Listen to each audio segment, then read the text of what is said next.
এবার একটু দিল্লির দিকে নজর রাখবো। সংসদ চত্বরে বিরোধীদের বিক্ষোভ। আজ যখন সংসদ শুরু হয় সেই সময় সংসদ চত্বরে বিক্ষোভ দেখান বিরোধীরা। নিট প্রশ্ন ফাঁস কাণ্ডে উত্তাল হয় দেশ। দিল্লিতে টানা ধর্ণা হয় এবং তারপর হয় সংসদ ভবন অভিযান। সেই অভিযানে পুলিশ কার নির্দেশে অ্যাকশন নিয়েছিল সেই প্রশ্নের উত্তর চান বিরোধীরা এবং জানিয়ে আজ বিরোধীদের বিক্ষোভ। প্রশ্ন তুলে সংসদ চত্বরে ইন্ডি জোটের বিক্ষোভ। মকরদ্বারের বাইরে প্ল্যাকার্ড হাতে বিক্ষোভ দেখান তারা। এ নিয়ে আরো জানবো, আমাদের সঙ্গে মৈত্রেয়ী রয়েছেন প্রতিনিধি। মৈত্রেয়ী, একেবারে দেখো, বিরোধীদের তরফ থেকে বারবার করেই এই প্রশ্নটা তোলা হচ্ছে যে 20 তারিখ যখন সিজেপির প্রোটেস্টাররা তারা যখন দিল্লির রাজপথে বিক্ষোভ দেখাচ্ছিলেন, তাদের উপর যে পুলিশি অ্যাকশনের ছবি উঠে এসেছিল, লাঠিচার্জ, কাঁদানে গ্যাসের শেল ফাটানো থেকে শুরু করে প্যারেড গানের ব্যবহার, এই সবটা কোথা থেকে কার নির্দেশে হয়েছিল, এই অর্ডার কার ছিল, সেটা তারা জানতে চান এবং সেই জানতে চাওয়ার জন্যই তারা আজকে বিক্ষোভ দেখান। গতকাল আমরা দেখেছি সরাসরি বিরোধী দলনেতা লোকসভার রাহুল গান্ধী তিনি অভিযোগ করেছেন কেন্দ্রীয় স্বরাষ্ট্রমন্ত্রীর বিরুদ্ধে। লোকসভার ভেতরে তিনি বক্তব্য রাখার সময় সেই অভিযোগ তুলেছেন যে কেন্দ্রীয় স্বরাষ্ট্রমন্ত্রী নির্দেশ দিয়েছিলেন। এমনকি অধিবেশন শেষের পর সাংবাদিক সম্মেলন করেও রাহুল গান্ধী একই অভিযোগ তোলেন। সেই জায়গা থেকে দাঁড়িয়েই বিরোধীরা তাদের আক্রমণের যে ঝাঁজ সেটা আরো কিছুটা বাড়িয়ে আজকে সংসদ চত্বরেও এই বিষয়ে তারা বিক্ষোভ দেখায় এবং তারপর অধিবেশন যখন শুরু হয় লোকসভার ভেতরেও ব্যাপক বিক্ষোভ দেখানো হয় বিরোধী দলের পক্ষ থেকে এবং যার জেরে বেলা 2টো পর্যন্ত লোকসভা মুলতবি করা হয়েছে। অন্যদিকে রাজ্যসভাতেও এই বিষয় নিয়ে বিক্ষোভ দেখান বিরোধীরা। তবে রাজ্যসভা সচল রাখেন চেয়ারম্যান তথা দেশের উপ রাষ্ট্রপতি। সব মিলিয়ে বিরোধীদের একটাই এখন দাবি যে কার নির্দেশে পুলিশি অ্যাকশন হয়েছিল সেই জবাবটা দিতে হবে। শাসক দলের পক্ষ থেকে অবশ্য রাজ্যসভার দলনেতা জেপি নাড্ডা তিনি স্পষ্টতই বলে দিয়েছেন সরকার সমস্ত রকম আলোচনার জন্য প্রস্তুত, কিন্তু তার জন্য বিরোধীদেরকেও সদর্থক ভূমিকা দিতে হবে। তারা বারবার করে যেভাবে অধিবেশন বানচাল করছেন সেটা অনভিপ্রেত। বেশ, ধন্যবাদ মৈত্রেয়ী। कोई भी ऐसे बंदूक चलाता है, पैलेट गन द्वारा किसी की इंजरी करता है, तो निश्चित रूप से ये अनुमति तो कोई देता है ना। अगर कोई कहता है कि एसडीएम ने अनुमति दी, तो क्या हमारे गृह मंत्री ने कहा कि एसडीएम ने गलत किया? इससे साफ जाहिर है उनकी सहमति से ही ये हुआ है। एक तरफ तो भाजपा कह रही है कि कोई ऐसा हुआ ही नहीं, कोई पैलेट गन चली ही नहीं। फिर जब साबित हो गया कि चली, जब राहुल गांधी ने दिखा दिया कि उनके मुखड़े पे, आंख में पैलेट गन है, बॉडी पे इंजरी है, तो इनको मानना पड़ा। और फिर गृह मंत्री चुप क्यों है? और उनको जिम्मेदारी लेनी पड़ेगी, इसलिए वो हाउस में नहीं आ रहे। जो राहुल जी आपके सामने लाए थे उस लड़के को, उसके पूरे शरीर में पैलेट्स कहाँ से आई? आसमान से गिर गई?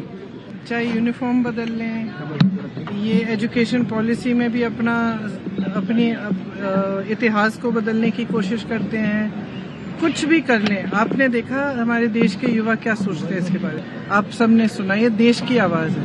इस देश की आजादी के लिए जो लड़ाई लड़ी गई वो अहिंसा और सत्य पर आधारित थी, उसमें आरएसएस कहीं नहीं थी। और ये देश, इस देश की जो आत्मा है ना, उसमें अहिंसा, सत्य, भाईचारा है, कोई उसे निकाल नहीं सकता। গণতন্ত্রের গলা এরা টিপে বন্ধ করে রাখতে চাইছে। আমাদের বাচ্চাদেরকে, আমাদের দেশের ভবিষ্যৎকে এরা আক্রমণ করেছে এবং সেটাতে যখন আমাদের বিরোধীদের গলা বন্ধ করার চেষ্টা করেছে, আমরা সেটা হতে দেব না। আমরা আগামী দিনেও বলবো।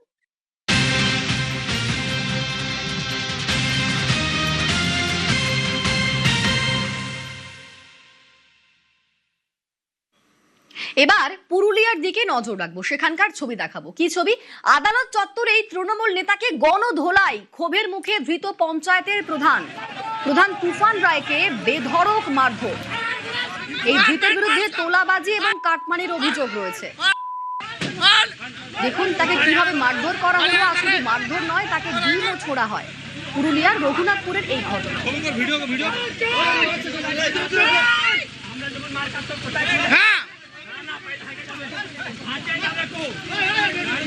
আদালত চত্বরেই তৃণমূল নেতাকে গণধোলাই, ক্ষোভের মুখে ধৃত পঞ্চায়েত প্রধান।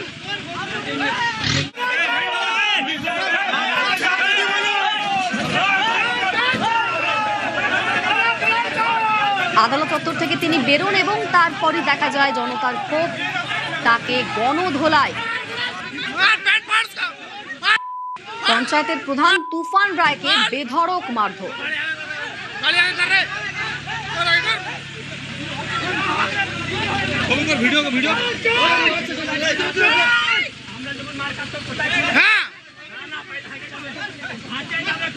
আমাদের সঙ্গে ইন্দ্রজিৎ রয়েছেন প্রতিনিধি। ইন্দ্রজিৎ, এত রাগের এত ক্ষোভের কারণ কি?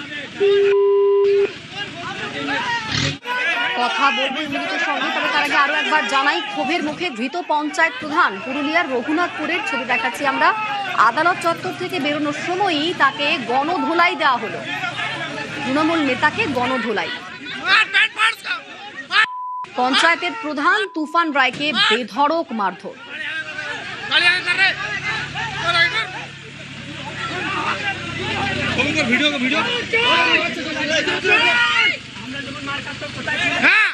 আমাদের সঙ্গে ইন্দ্রজিৎ রয়েছেন। ইন্দ্রজিৎ, এত রাগের কারণ কি? দেখো অনন্দিতা, প্রথমেই বলে রাখি, আদালত চত্বরে গণধোলাই নয়, গতকালই তিনি গণধোলাইয়ের শিকার হন পঞ্চায়েত অফিসে এবং আজ তারপরেই অভিযোগ হয় এবং সেই অভিযোগের ভিত্তিতেই গ্রেপ্তার করা হয় তাকে এবং আজকে পুরুলিয়ার রঘুনাথপুর মহকুমা আদালতে তাকে তোলা হয়।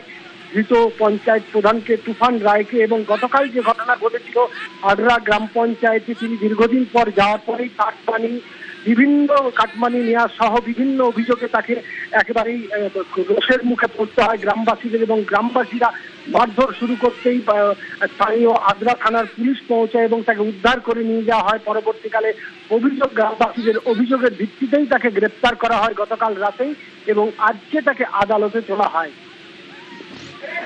বেশ, ধন্যবাদ ইন্দ্রজিৎ।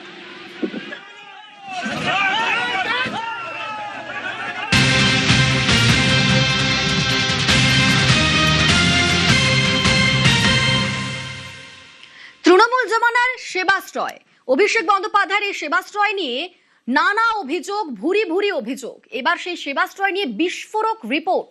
সেবাশ্রয়ে কোটি কোটি টাকার সরকারি ওষুধ ব্যবহার। প্রাথমিক তদন্তের রিপোর্ট স্বাস্থ্য দফতরের হাতে। আমাদের সঙ্গে সোমরাজ রয়েছেন প্রতিনিধি। সোমরাজ, অভিষেক বন্দ্যোপাধ্যায়ের এই সেবাশ্রয় নিয়ে তো একের পর এক অভিযোগ সামনে এসেছে। এবার যে রিপোর্ট এসেছে স্বাস্থ্য দপ্তরের হাতে, সেই রিপোর্টে কি উল্লেখ? একদমই, দেখো, যেটা সব থেকে চাঞ্চল্যকর বিষয় সেটা হচ্ছে সেবাশ্রয় ক্যাম্পে সরকারি ওষুধ ব্যবহার করা হচ্ছে। অর্থাৎ যে ওষুধ বিভিন্ন মেডিকেল কলেজের জন্য যারা চিকিৎসাধীন থাকেন রুগীরা তাদের জন্য প্রয়োজন লাগে, যে ওষুধ বিভিন্ন সরকারি হাসপাতালে যারা রুগীরা চিকিৎসাধীন থাকে তাদের জন্য কাজে লাগে, সেই ওষুধ সেবাশ্রয় ক্যাম্পে ব্যবহার করা হয়েছে, এমনটাই চাঞ্চল্যকর রিপোর্ট জমা পড়েছে। এবং রাজ্য প্রশাসনের শীর্ষ আধিকারিকদের নজরে ইতিমধ্যেই গোটা বিষয়টি এসেছে এবং তারা ইতিমধ্যেই প্রশ্ন তুলছেন যে কিভাবে একটি সরকারি ক্যাম্প নয় তারপরেও সরকারি ওষুধ সেখানে পৌঁছে গেল।